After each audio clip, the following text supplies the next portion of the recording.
ભાઈની મોતનો બદલો લેવા હત્યાને અંજામ આપનારને અમદાવાદ ક્રાઇમ બ્રાન્ચે ઝડપી પાડ્યો।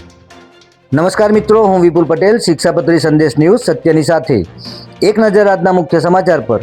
વાસણા વિસ્તારમાં મોડી રાત્રે બહેનની સામે જ ભાઈની ઘાતકી હત્યા કરનાર આરોપીને ક્રાઇમ બ્રાન્ચે દબોચી લીધો છે।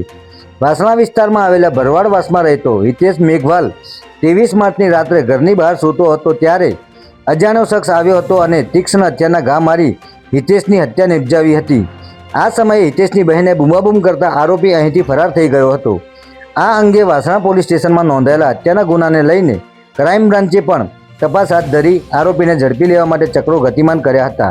ત્યારે ક્રાઇમ બ્રાન્ચે આ ગુનામાં વિનોદ ઉર્ફે વિક્કી રંગવાલની ધરપકડ કરી છે। આરોપી વિક્કી રંગવાલ વીએસ હોસ્પિટલના પાછળના ગેટ પાસે આવવાનો હોવાની બાતમીના આધારે પોલીસે વોચ ગોઠવી અહીંથી તેને ઝડપી લીધો હતો। ત્યારે આરોપીની પૂછપરછમાં સામે આવ્યું છે કે 1.5 વર્ષ પહેલાં આરોપી વિનોદના ભાઈ શ્રવણની ચંદ્રનગર બ્રિજ નીચેથી લાશ મળી હતી, જેથી વિનોદને શંકા હતી કે તેના ભાઈના મોત પાછળ હિતેશનો જ હાથ છે। ત્યારે શંકા અને બદલાની આગમાં વિનોદે હિતેશને ખતમ કરવાનું કાવતરું ઘડ્યું હતું અને મોકો શોધીને હત્યા નિપજાવી દીધી હતી।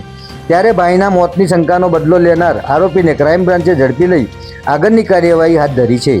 જય હિન્દ, જય ભારત।